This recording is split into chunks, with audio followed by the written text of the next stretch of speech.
मिलेंगी, उसके original mummy papa से मिलेंगी।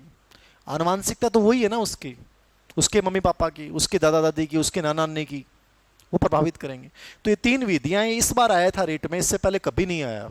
तो ये मैं इसलिए कह रहा था वंशानुक्रम, और इनको ढंग से पढ़ के जाना यदि आप रेट का एग्जाम देते हो ये वाला। तो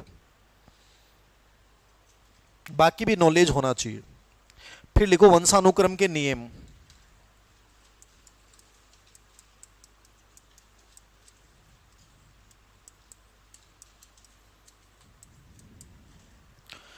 सैटरडे को आपका लर्निंग टॉपिक का टेस्ट है। जो नंबर कम आगा तो मैं कूट के रहूंगा, देख लीजिए। थे नंबर कम आगा ना तो 500-500 रुपये फीस और जमा करवा देना अगली क्लास लेने के लिए, या टेस्ट देने ही मत आना। दूसरा ऑप्शन, अधिगम का टेस्ट है आपका सैटरडे को। फर्स्ट टॉपिक जो पूरा हो गया, सेकंड होते जस्ट 2 दिन बाद में सेकंड का करवा देंगे। फिर आगे वाले टॉपिक छोटे हैं तो जल्दी हो जाएंगे उनके। वंशानुक्रम के नियम, हेरिडिटी रूल्स क्या है? 7 नियम है।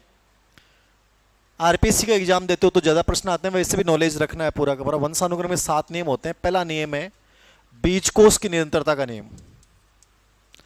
बीजकोष बीज बड़ा आएगा, बीजकोष की निरंतरता का नियम। बीजकोष की निरंतरता का नियम। 2 प्रश्न पूछे गए। एक तो ये पूछा गया इसके प्रतिपादक कौन है, विजमैन है। ये ग्रेड फर्स्ट में आया हुआ प्रश्न है कि इसके प्रतिपादक कौन है। बीजकोष की निरंतरता का नियम समझ लेना, कुछ नहीं है। बीजकोष समझो क्या थे? बीजकोष हुआ जर्म प्लाज्म। ये कहता है कि जो आपका जर्म प्लाज्म या बीजकोष है ये कभी नष्ट नहीं होता है, ये आजीवन चलता है और पीढ़ी दर पीढ़ी चलता है। इसके लिए इसने एक प्रयोग किया कि एक चूहा लिया और उस चूहे के जो बच्चे पैदा हुए उस बच्चे की पूंछ को काट दिया, फिर उससे जो बच्चा पैदा हुआ उसकी पूंछ को काट दिया, उससे जो बच्चा पैदा उसकी पूंछ को, उससे बाद उसकी पूंछ को, उसकी पूंछ को। वो काटता ही गया पूंछ को। लेकिन कई बार काटने के बाद, सैकड़ों बार काटने के बाद देखा कि जो चूहे पैदा हो रहे थे उनमें क्या आती जा रही थी, पूंछ आती जा रही थी। तो इसने एक निष्कर्ष दिया विजमैन ने कि जो आपका मूल बीजकोष होता है ना, जो आपकी मूल विशेषताएं होती हैं वो आपकी पीढ़ी दर पीढ़ी चलती रहेंगी। इसको आप बोलते हैं continuity of germ plasm theory, कि आपका बीजकोष कभी नष्ट नहीं होता। तो 2 ही बातें पूछेगा आपसे, किस नियम के अनुसार बीजकोष नष्ट नहीं होता है, दूसरा ये किसने दिया है। ये नहीं पूछा गया है कि प्रयोग किस पे किया, फिर भी याद रखना चूहे पे इसने प्रयोग किया था। किसने प्रयोग किया था? तो लिख लो एक लाइन छोटी सी, इस नियम के अनुसार बीजकोष या जर्म प्लाज्म कभी नष्ट नहीं होता है। बीजकोष या जर्म प्लाज्म कभी नष्ट नहीं होता है, अपितु पीढ़ी दर पीढ़ी चलता रहता है। बीजकोष या जर्म प्लाज्म कभी नष्ट नहीं होता है, अपितु पीढ़ी दर पीढ़ी चलता रहता है। तो continuity of germ plasm theory किसकी है? विजमैन की है। प्रयोग किस पे किया इसने? चूहे पर किया। इसकी आलोचना की थी रोस ने। ये पर्सन नहीं पूछेगा आलोचना किसने की, रोस ने की, ऐसे नहीं आएंगे। ये तो किताबों में डाल रखा है फालतू की बकवास। यहां तक कोई दिक्कत है, कोई बच्चे की पीड़ा हो, कोई भी दुख दर्द कुछ भी हो, बता सकता है। देवियों, जवानों, कोई पीड़ा हो तो बताओ फटाफट, आगे बढ़े नहीं तो चलें क्या आगे। समझ में आ रहा है? यहां तक समझने वाली कोई बात ही नहीं है, क्या समझ में आएगा बताओ। सिंपल सी थ्योरी है कि बीजकोष कदे नष्ट को नहीं हुआ, वो हर पीढ़ी दर पीढ़ी घूमतो रहे, थारी जो मूल विशेषताएं वे वैसी की वैसी ही रहती हैं। ये कहता है जो आपकी फिजिकल विशेषता स्पेशली। दूसरा नियम है समानता का नियम, लॉ ऑफ सिमिलरिटी। समानता का नियम क्या कहता है? यद्यपि कोई इसका प्रतिपादक नहीं है लेकिन इसका समर्थन किया था सोरेनसन। जिसका प्रतिपादक नहीं है उसमें डरना मत आप, जिसमें प्रतिपादक नहीं है ना उसमें डरना मत कि गुरुजी प्रतिपादक कभी नहीं पूछेगा उसमें। ये मैं लिखा रहा हूं समर्थक आदमी का नाम, बट ये भी नहीं पूछेगा एग्जाम में, तो इनको रटना मत। जहां मैं बोल दूं कि ये चीज नहीं पढ़नी वो मत छोड़ देना चाहिए। यहां समझने वाली चीज आपसे ये पूछेगा, आपसे एग्जाम्पल दे देगा। भाई सामान्य प्रश्न आते हैं, यहां से दो टाइप के प्रश्न पूछता है, वंशानुक्रम का नियम है या नहीं, एक तो एक कॉमन प्रश्न है। दूसरा प्रश्न ये पूछ लेगा कि किस नियम के अनुसार क्या होता है, तो उसका अर्थ पता होना चाहिए। समानता का नियम ये कहता है कि जैसे माता पिता होंगे संतान बिल्कुल वैसी होगी। आप अपने मम्मी पापा की टू कॉपी होते हो, ये कौन सा नियम कहता है? अपन कई बार बोल देते हैं कोई बच्चे को देख के, अरे देख रहे वो आपके पापा जय को है, वो आपकी मम्मी जय को है, मतलब एकदम आप बोलना कि टू कॉपी है वो। तो टू कॉपी पैदा हो जाना कौन सा नियम है? इसका दूसरा मतलब यह है कि मनुष्य से मनुष्य पैदा होगा और गधे से गधा पैदा होगा। यस या नो? मतलब इसमें भी कंफ्यूजन है आपके, इसमें भी यस नहीं बोल सकते आप। अरे गधे से गधा ही होगा, बताओ, गधे से घोड़ा थोड़ी होगा। समानता का नियम ये कहता है कि मनुष्य से मनुष्य ही पैदा होगा, लेकिन अपने अंदर कमजोर कॉन्फिडेंस तो अपन लगे कि कुछ भी हो उसका, सर जमानो बहुत खराब है, कोई भरोसा को नहीं। और थारे मन में शक भी पैदा होगी अपना घर का, अपन कई बार कहें गधा, तो थारा दिमाग में भी बात आ गई होगी गुरुजी गड़बड़ है मामलो। आपकी विशेषताएं गधे जैसी हो सकती हैं कुछ, लेकिन आप गधे नहीं हो सकते, याद रखना। आप हो इंसान, मतलब इंसान ही रहोगे। तो समानता के दो मतलब समझ में आ गए, माता पिता जैसी संतान पैदा हो जाना, और मनुष्य से मनुष्य पैदा होगा और गधे से, लिख लो दोनों बातें, माता पिता जैसा ही संतान का होना। समझने वाली बात है वैसे, लिखने और रटने वाली कोई बात ही नहीं है इनमें। माता पिता जैसा ही संतान का होना, या मनुष्य से मनुष्य का, गधे से गधे का पैदा होना। उदाहरण पूछेगा आपसे, पूछेगा तो अरे क्लास में पढ़ने के बाद दोबारा पढ़ने की जरूरत नहीं होती, इन चीजों को माइंड में इमेजिनेशन कर लिया करो। साइकोलॉजी बहुत आसान विषय है।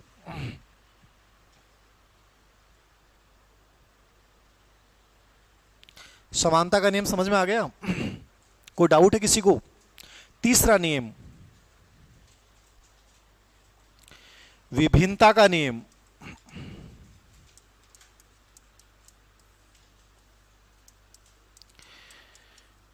इसका नॉर्मली नाम विभिन्नता का नियम है, लेकिन मैं अभी और इसका उड़ीसा टेट का पेपर देख रहा था, तो उड़ीसा टेट में इसके स्थान पे दूसरा नाम दे रखा था, प्राकृतिक चयन का सिद्धांत।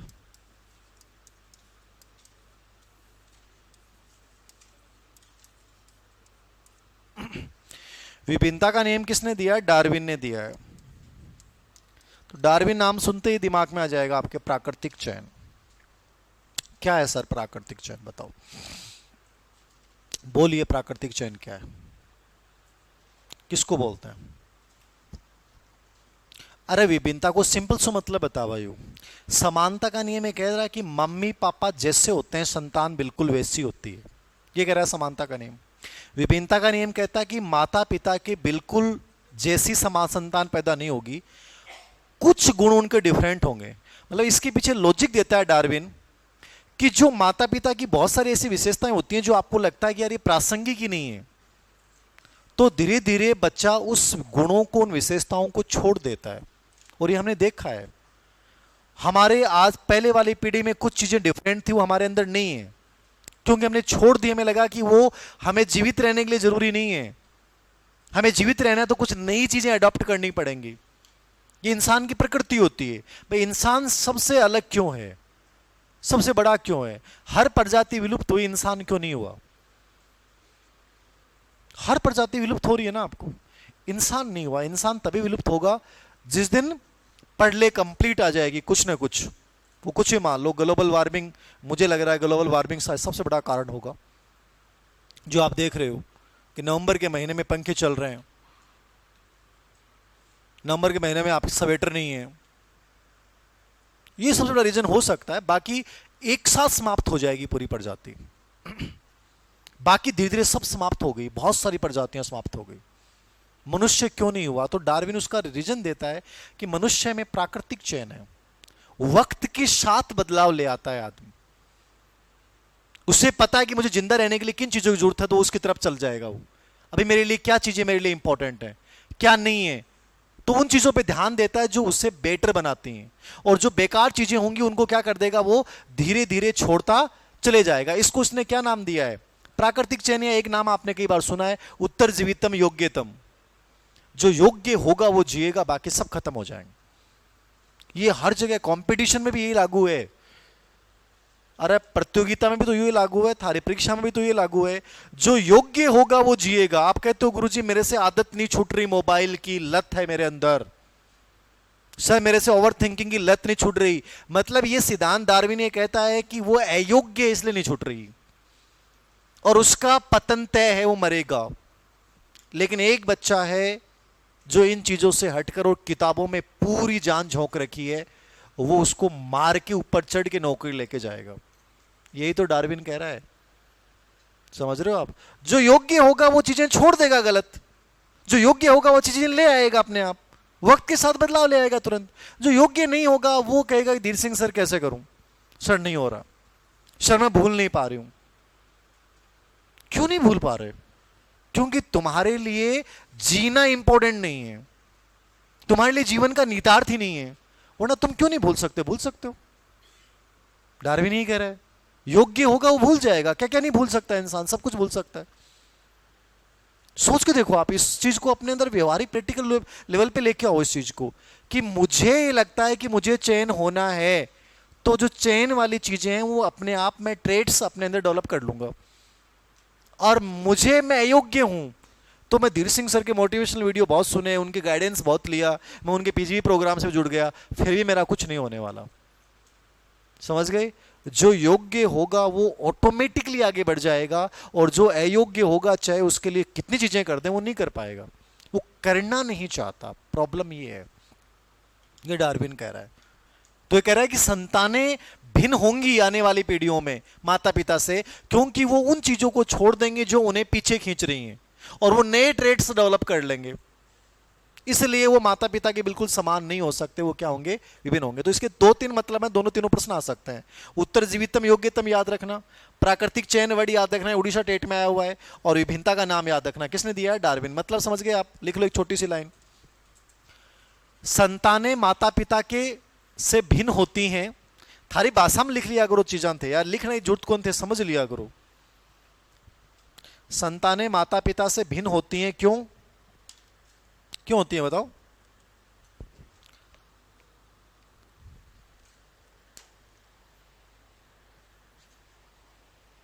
क्यों होती हैं? संतानें माता पिता से भिन्न होती हैं, क्यों? अरे चीजें छूट जाएंगी। मैं एक उदाहरण दे रहा था, मैं अभी ये जो एक वीडियो बनाया था मैंने, उसमें दो एग्जांपल दिए थे, किसी ने सुने हो तो। एक मैंने सैमसंग का नाम लिया था और एक एलजी का नाम लिया था। सैमसंग क्या थी? क्या था सैमसंग? किराने का स्टोर, किराना की दुकान ही सैमसंग। लेकिन उसका मालिक जो था ना, वो इस सिद्धांत में विश्वास रखता था, योग्यतम उत्तर जीवितम। आज सैमसंग क्या आपको पता है? एलजी क्या थी? क्रीम ही, फेशियल क्रीम, लुगाई रगड़ती बिन। तो बी की औकात कितनी होती है समझो थे? कुछ नहीं होती। आज एलजी क्या है? आज एलजी क्या है? उसने वो चीजें लेके आया एलजी, जो उसे पता था कि आने वाले वक्त में यदि राज करना है तो मुझे वो चीजें डेवलप करनी पड़ेंगी। और सैमसंग और एलजी आज खड़े हैं। और एक कंपनी थी नोकिया, जिसका दुनिया में 96% मार्केट पे हिस्सेदारी थी। 96% लोग, 100 में से 96 लोग मोबाइल खरीदेंगे तो मैं नोकिया को फोन खरीदेंगा। आज उस नोकिया की हिस्सेदारी है 0.5%। क्यों? क्योंकि वो मालिक आपने जय को हो, वो लिया मजा, बोले छानो बिक रहे हैं, आनंद लो, खाओ पियो मौज करो। बिक रहे हैं, लोग खरीद रहे हैं, धड़ाधड़ खरीदन दो, कोई जरूरत को नहीं, टेंशन ली नहीं, सोयो। आज वो सो रहे हो बेचारो। टेक्नोलॉजी में परिवर्तन नहीं किया, एंड्रॉयड फोन लेके नहीं आया, 4G 5G लेके नहीं आया, सैमसंग लेके आया, आपकी ये वन प्लस लेके आया, वीवो ओप्पो कई आए, बट सैमसंग आज भी खड़ा है क्योंकि उसके मालिक की सोच उत्तरजीवितम योग्यतम है। 18 में से बे जीऊंगा, बे मेगन पेन लेना आऊंगा, जगह ये चीज में विश्वास रखें, अपने अंदर डेली इंप्रूवमेंट करेंगे, 1% डेली ग्रोथ करेंगे अपने अंदर, वो बच्चा जिंदा रह जाएगा, बाकी सब मर जाएंगे। समझ रहे हो? समझ रहे हो ना? अपने सपनों को सच करने के लिए ईमानदारी से 1 से 3 साल लड़ना पड़ता है, अन्यथा क्या करना पड़ेगा? किसी दूसरे आदमी के सपनों के लिए तुम्हें 40 साल नौकरी करनी पड़ेगी। नोट कर लेना इस लाइन को। अपने सपनों को सच करने के लिए कितनी मेहनत करनी पड़ती है? 1 से 3 साल। नहीं, क्या करना पड़ेगा? 40 साल जिंदगी में किसी आदमी के नीचे नौकरी करोगे, उसकी सुनोगे, वो जैसे करवाएगा वैसे करोगे, 40 साल जिंदगी के देने पड़ते हैं आपको। तो बेटर ये ना कि कितने साल दे दो, 1 से 3 साल दे दो, आ लो, स्वाभिमान की जिंदगी जियोगे। नहीं, 40 साल गुलामी की जिंदगी जियोगे। अब तुम तय कर लो कि तुम्हें क्या करना है। सीधे सा लॉजिक है, ये उत्तरजीवितम योग्यतम है। समझ में आ गई तो बहुत बड़ी बात है, न समझ में आई जना तो काल ऐ मुंह धो के वापस आ जाओगा ते क्लास में। लिख लो एक मायना क्या लिखा था, नहीं बात में बताओ। मेरा मन कर रहा मैं कि बात लिखाऊं, आग लगा दे थारे अंदर थे, लपट लाग जा थारा। लपट वर्ड सुनो, लपट, लपटें उठ रही हैं, कदे उठ रही हैं गुरुजी, चाय देख के मन कर रहे कि बताओ। लिख लो क्या लिखा मैंने पहली लाइन, माता पिता से भिन्न होती हैं क्योंकि वक्त के साथ बहुत सारे विशेषताएं विलुप्त हो जाती हैं। वक्त के साथ बहुत सारी विशेषताएं विलुप्त हो जाती हैं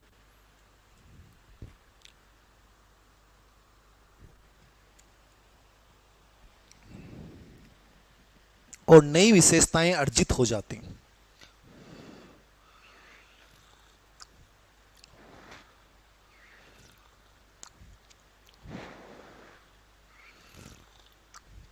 वक्त के साथ बहुत सारी विशेषताएं विलुप्त हो जाती हैं और नई विशेषताएं क्या हो जाती हैं? अर्जित।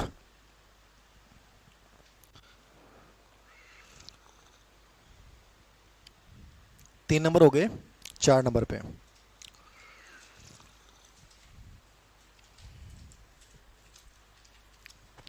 प्रत्यागमन का नियम। प्रत्यागमन होता है रिग्रेशन। ये समायोजन टॉपिक पढ़ाऊंगा था मैं अभी 20 तारीख के आसपास। प्रत्यागमन नवंबर में, दिसंबर में बहुत क्लासें लूंगा मैं। नवंबर लास्ट और दिसंबर फर्स्ट में बहुत क्लासें, लगातार सी क्लासें होंगी आपकी, 5-5, 6-6 दिन। 15 दिसंबर तक मेरा विचार है कि मैं मैक्सिमम कोर्स करवा दूं। जिनका अधिगम बचेगा फिर उन बच्चों को लास्ट में उनका 20 दिसंबर के आसपास उन बच्चों की क्लासेस शुरू कर दूं। क्या लिखा इसमें? प्रत्यागमन, रिग्रेशन शब्द समझते हैं? रिग्रेशन का मतलब होता है विपरीत, मम्मी पापा के जस्ट अपोजिट गुणों का पैदा हो जाना। आप में से कितने बच्चे को लगता है कि मम्मी पापा के अपोजिट हूं?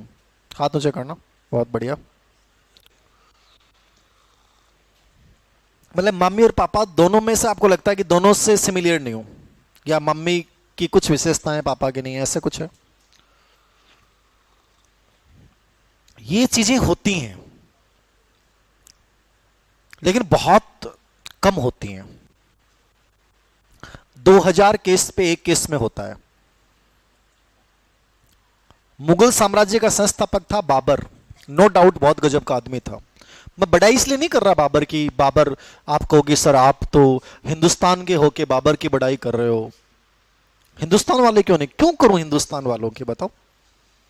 कमियों को स्वीकार करना सीखो। आत्मगौरव और स्वाभिमान की भावना होनी चाहिए, लेकिन फालतू की भी नहीं होनी चाहिए।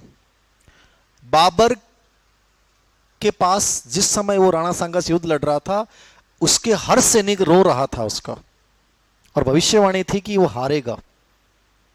थानेओं को ही कह दे कि तू हारेगा 100%, और दुनिया का सबसे बड़ा ज्योतिष कह दे, भविष्यवाणी करने वाला आदमी कह दे, जिसकी एक भी भविष्यवाणी गलत नहीं हुई, फिर यदि तुम लड़ने का मुद्दा रखते हो तो तुमसे अधिक ताकतवर कोई इंसान धरती पे है ही नहीं। बताओ सही कर रहा हूं गलत कर रहा हूं?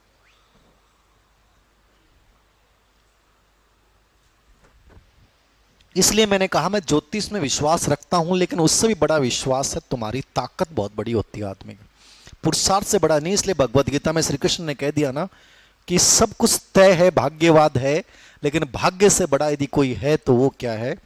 पुरुषार्थ है। उसके बावजूद उसने मोटिवेशनल स्पीच देके और थारा जाएगा जगह सैनिक खा जगह रो रहा रो पार मैं मारी लुगाया कन जाऊंगा, माने को नहीं, मतलब माने मरनों को नहीं। बे भूलगा आपकी लुगायन और तलवार निकाल ली और जज्बो पैदा कर लियो और लड़ मरिया वे। जब आदमी ई उत्साह के साथ लड़े ना भी कि जीत तय हुए। अब बात याद रखियो, कंपटीशन भी यही होता है। बाबर के बेटा पैदा हुआ हुमायूं, इतिहास से जुड़े हुए बच्चों को पता है, वो आपकी जिंदगी में मजा लिया, बाकी कुछ ही कौन करो। समझ रहे हो? आज भी कैसा का ब्याह कर रहे हो, आज भी कैसा का ब्याह कर रहे हो, और दारू पीनी जट्टे भी युद्ध गया बटे वो आपको हरम सागे लेके घूमे, और जो हरम को साथ लेके घूमा उसका अंजाम देखा आपने। इतना बड़ा साम्राज्य है वो शेरशाह सूरी ने लूट लिया। हुमायूं के बेटा पैदा हुआ अकबर। कहां अकबर, कहां हुमायूं, कहां बाबर, तीनों कंपेयर करो, लॉ ऑफ रिग्रेशन लागू हो रहा है इनमें तीनों में। समझ रहे हो आप? ऐसा होगा, लेकिन 2000 केसों पे एक पे। प्रमोद महाजन बीजेपी का वो नेता था, वाजपेयी जी और प्रमोद महाजन, इन लोगों ने खड़ा ही किया इसको बीजेपी को। और प्रमोद महाजन के छोरो पैदा हो राहुल महाजन, आप में से कोई नहीं जानता होगा, एक नंबर का, मतलब ऐसे देख लो आप, कोई नहीं जानता आज कहां है क्या है, कोई नहीं जानता। कौन सा नियम लागू हुआ? रिग्रेशन, मतलब अपोजिट। आप कुछ चीजें भिन्न आएंगी आप में, कोई गलत नहीं है, आनी भी चाहिए, लेकिन एकदम से विपरीत हो जाओ आप। पापा कहीं और ही है और मैं एकदम से कहीं और हूं, तो इसको अपन क्या बोलेंगे? लॉ ऑफ, लिख लो, माता पिता के बिल्कुल विपरीत गुणों का पैदा हो जाना। माता पिता के बिल्कुल विपरीत गुणों का पैदा हो जाना।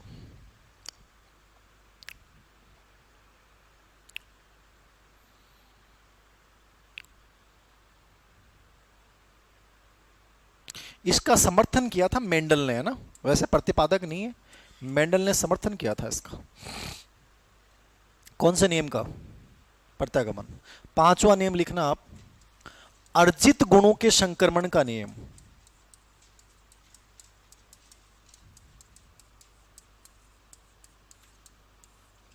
ये दिया था लेमार्क ने। अर्जित गुणों के संक्रमण का नियम, ट्रांसमिशन ऑफ एक्वायर्ड ट्रेट्स। अर्जित का मतलब एक्वायर्ड हो गया, गुणों का मतलब ट्रेट हो गया, संचरण का मतलब क्या हो गया? संक्रमण का मतलब क्या हो गया? ट्रांसमिशन।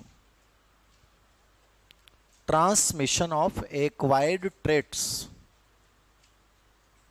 अर्जित गुणों के संक्रमण का नियम किसने दिया है? लेमार्क ने। 2 प्रश्न आए हैं इसके ऊपर। नाम नियम से क्या लग रहा है? ये कहता है कि कोई भी गुण आप अर्जित करा आने वाली पीढ़ी में, मान लो थारी संतान कोई नई चीज अर्जित कर ली, तो ये नियम ये कहता है कि वो गुण आने वाली पीढ़ियों में ऑटोमेटिक ट्रांसमिशन हो जाएगा, मतलब वो चला जाएगा। समझ रहे हो आप? समझ रहे हो गया आप? सहमत हो गया आप इस बात से? अरे इसका कहने का मतलब समझ, ये कह रहा है कि मान लो थारे टाबर हो भी, टाबर के एक पूंछ आ गई छोटी सी, तो बा पूछ है बा आने वाला टाबरा में भी आस्क है, हो सके क्या बात? मतलब थारे टाबर को ज्यादा थे के करोगा बताओ, पूछ ने रखोगा कटवाओगा, राखनो है भी नहीं, कटवाओ क्यों? राखो भी नहीं, भगवान को रूप घोषित कर दो भी नहीं, वो थारी जिंदगी कल्याणी कर जाओ।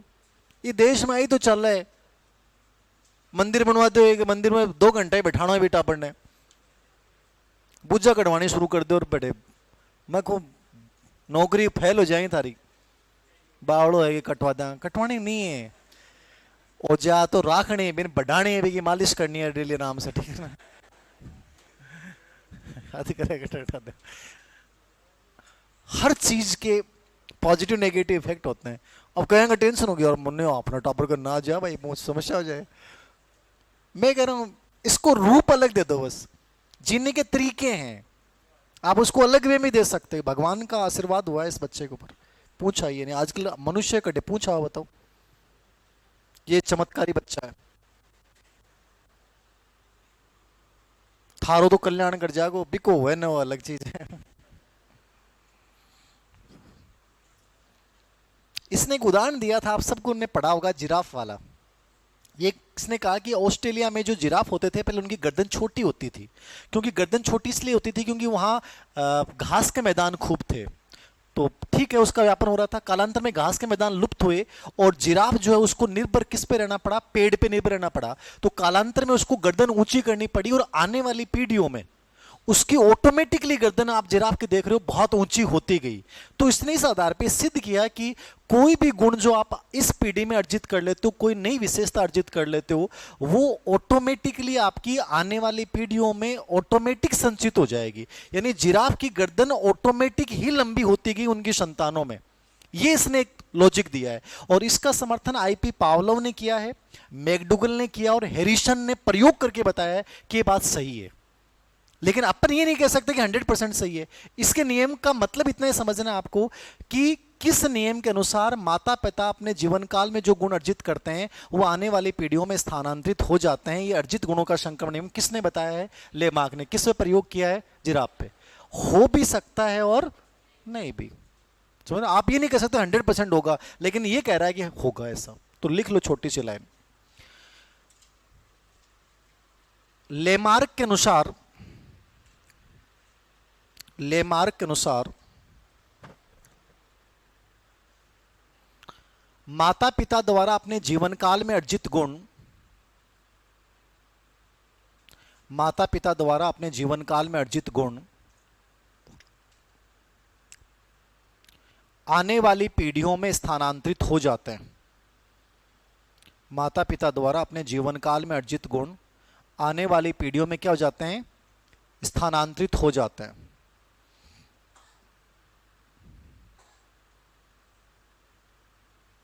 स्थानांतरित हो जाते हैं। समझ में आ गई बात? इसका मतलब समझ लेना इसका, बस और कुछ नहीं। कि कोई भी विशेषता है बात हमारे अंदर आ गई तो चांसेज हैं कि आपकी संतानों में ऑटोमेटिक वो ट्रांसमिशन हो जाएगा उस विशेषता का। ये कहना चाह रहा है। इसने प्रयोग किस पे किया था? जिराफ पे। और इस नियम का समर्थन किसने किया है?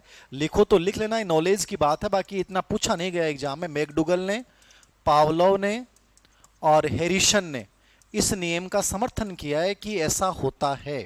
ठीक है, दिया किसने था? ये लेमार्क ने। यद्यपि ऐसा प्रश्न किसी कंपटीशन में नहीं पूछा गया कि पावलोव, मैकडूगल और हैरिसन ने किस नियम का समर्थन किया है, लेकिन मान लो रिट जैसी एग्जाम में आ जाए तो भरोसा नहीं है इसका।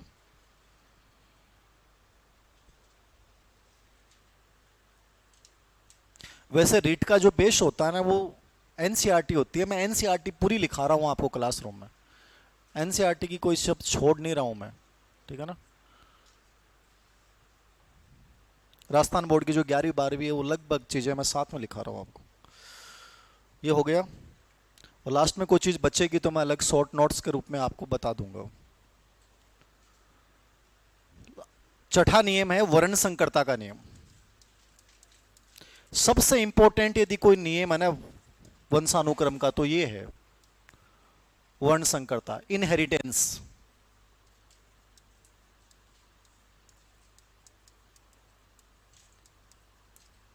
वर्ण संकरता का नियम किसने दिया था? मेंडल ने दिया था।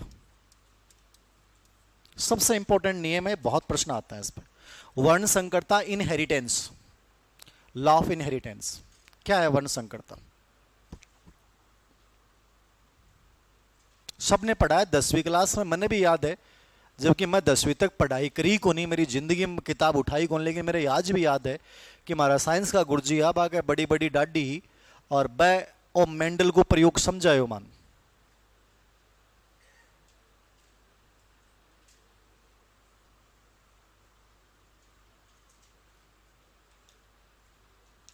शेर सिंह नाम हो बाकू, बहुत मस्त आदमी है बे, मोटा सा।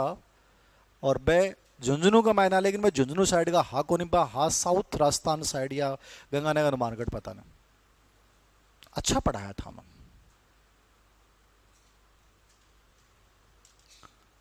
वर्ण संकरता का नियम सबने पढ़ा आपने। क्या है वर्ण संकरता? एक संकर वर्ड तो थे, समझो योग। आजकल हर चीज संकर है, मन तो आदमी भी संकर लागे हैं आजकल। देशी को नहीं, देशी समझ रहे हो? देशी को मतलब जे को चीज बोल दे तो बात चीज कर ले। तो मैं थान कोई चीज बोली कि यार आपको ये डिसिप्लिन जीना है, आपको मॉर्निंग में उठते ही मैंने बहुत सारी चीजें बताई, मैंने आपको प्रार्थना के लिए बताया कि प्रार्थना कितनी चमत्कारिक चीज है। लेकिन मैं 100% विश्वास करता हूं आपके ऊपर, मुझे 200% विश्वास है आपके ऊपर, 500% विश्वास कर सकता हूं मैं आपके ऊपर कि आप में से 20% बच्चे मॉर्निंग में बिस्तर से उठते ही बिस्तर को साफ करके, अपनी बेडशीट को, अपनी कंबल को एकदम समेट के, और उसके बाद मेरी वाली इस प्रार्थना को दोहराते हैं, अपने आप को सक्सेसफुल पर्सनालिटी के रूप में विजुअलाइज करते हैं। मैं उम्मीद करता हूं कि 20% रेशियो हो सकता है, बाकी 500% विश्वास है कि बाकी नहीं करते, 80 से 90% के बीच में। ये मेरा कॉन्फिडेंस आप लोगों पे, क्योंकि मैं आपकी रग रग जानने लग गया। रीजन क्या है? देसीपन खत्म अपने अंदर से, संकरता आ गई। गुरुजी थिखू को प्यार कर लूंगा, चिप देंगे और वो कर लेंगे, और गुरुजी आज बहुत गजब को मोटिवेशन आया, बस फाड़ दूंगा मैं आज। अगले दिन इंस्टाग्राम पर सैड रील देखे। ये हमारा है मतलब संकरपण, चीजों पे टिके हुए नहीं है अपन। तो संकरता समझ रहे हो? क्योंकि अपन खा क्या रहे हैं? संकर चीजें खा रहे हैं, देसी है ही नहीं चीजें। तो संकर का मतलब समझ रहे हो क्या आप? अरे अनाज अपन खा रहे हैं, वो क्या खा रहे हैं? संकर। अनाज के संदर्भ में संकर वर्ड समझ में आ रहा है ना आपके? वर्ण संकर ये कहता है कि कोई भी वर्ण संकर नस्ल होती है, वो किससे बनती है? देसी से बनती है। आप किससे बने हो? देसी से बने हो। जबकि अभी फिलहाल हमारे विचार में वर्ण संकरता है, लेकिन हमारे मम्मी पापा या हमारे दादा दादी के एक नंबर के पक्के थे। वो जो चीज बोल देते थे उसके लिए जी जान लगा देते थे। होता था ना पुराने लोगों में कि जबकि गांव के चौक में बात बोल दी भी, बात के लिए मन चे अपनी सब कुछ बेचना पड़ जाए, लेकिन वो हटते नहीं थे। ये होता है देशीपन। और शंकरपण हुआ जो पल प्रतिपल बदले। अभी तो मेरी सोना है, शाम को मोना हो गई, शाम को कोना हो गई, डोना हो गई, टोना होती होती लास्ट में पता नहीं क्यों जाए। मौसम की तरह बदल रहे हो तुम लोग। यशा नो नो कैसे? यस है, तू टिक रहे हो एक पर तो क्या इलाज है? कोई बात है वो भी करो, अब है बाद में कोनी। लेकिन मैंने जो चीज बोली उस पर तुम टिके हुए नहीं हो। जो टिकते तो ये प्रार्थना तुम्हारी इच्छा होती, तुम्हारी मॉर्निंग हैबिट बन जाती, तुम्हारी प्लानिंग डेली क्रिएट होती, शाम को तुम्हारा आत्म मूल्यांकन 100% होता है। ये कितनी चीजें मैंने आपको बताई थी फर्स्ट क्लास में, जो एज ए सेमिनार मैंने किया था, प्रोसेस के बारे में मैंने आपको बताया था। कितने बच्चों ने उस क्लास को अप्लाई किया? नहीं किया। ये मैं इसी संदर्भ से जोड़ रहा हूं, संकरपण यही होता है। तो ये कह रहा है कि कोई वर्ण संकर वस्तु है। इसने मेंडल ने किस में प्रयोग किया था? मटर प्रयोग किया। मटर की इसने कौन सी फसलें बोई? वर्ण संकर फसलें बोई। वर्ण संकर का मतलब किससे बनी? वो देशी से बनी। उन वर्ण संकर फसलों को बार बार बोया, ये बोया, ये बोया, ये बोया, ये बोया, ये बोया। लास्ट में जो वर्ण संकर नस्ल जो थी मटर की, वो किस में कन्वर्ट हो गई? देश में हो गई।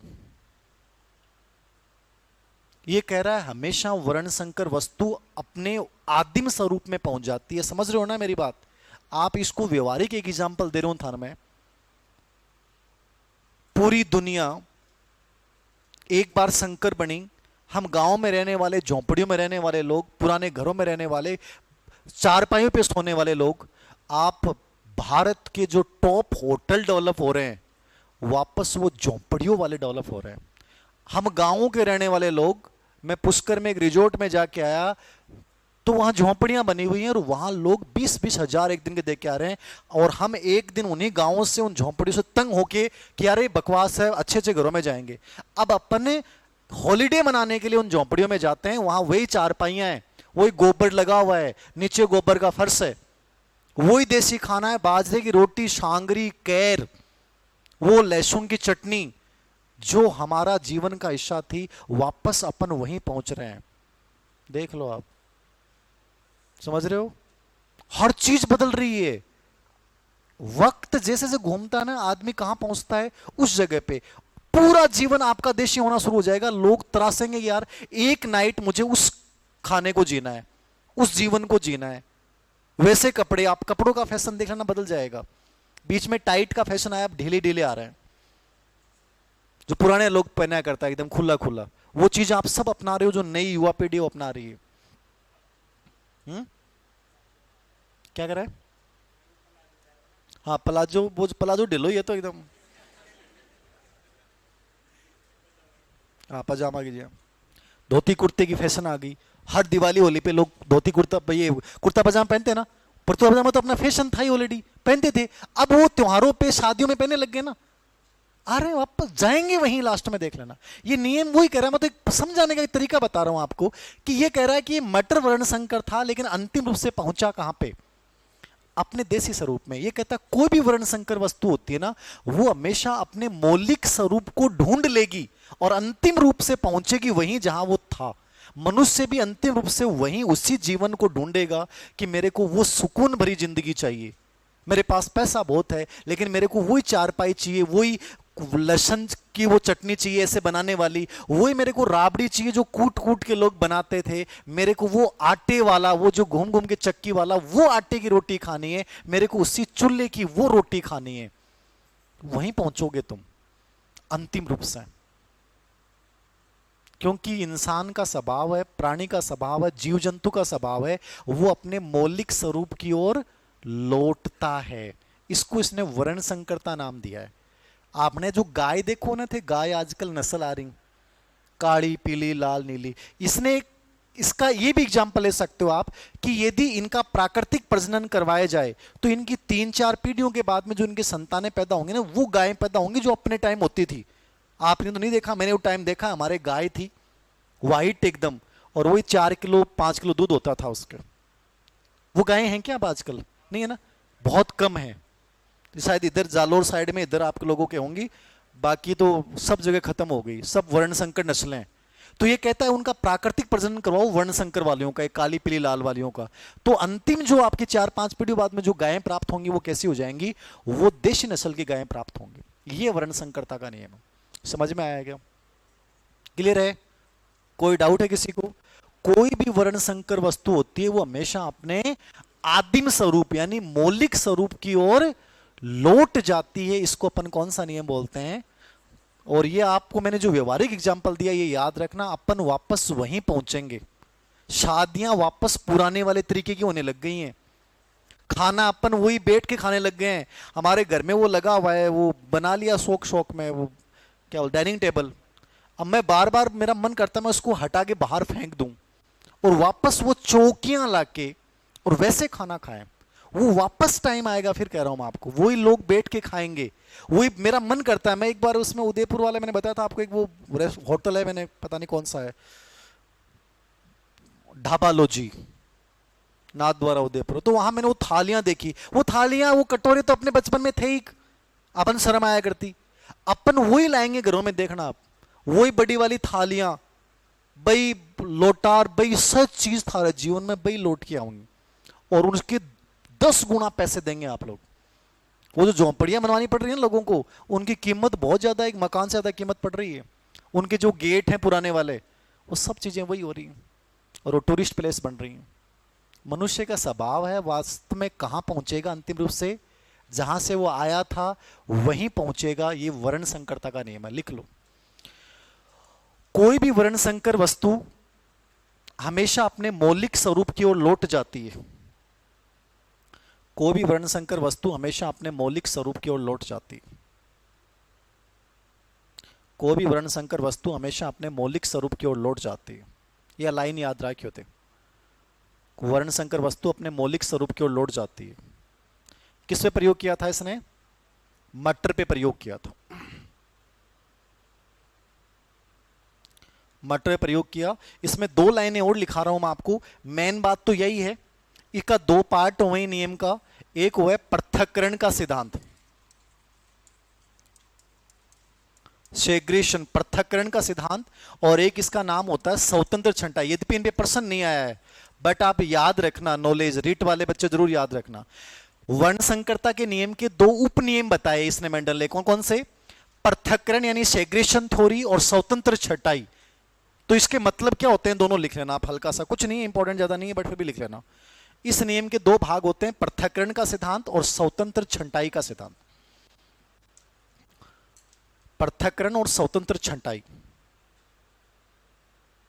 किसके भाग होते हैं? ये किसके भाग होते हैं? वर्ण संकरता के। 2 लाइनें लिखना इसमें। पृथक्करण का मतलब होता है एक अनुवांशिक गुण दूसरे अनुवांशिक गुण से डिफरेंट होता है, ठीक है ना। मतलब पृथक्करण मतलब है, मान लीजिए कोई एक विशेषता हुआ थारी और वो एक पीढ़ी में दबी रह गई।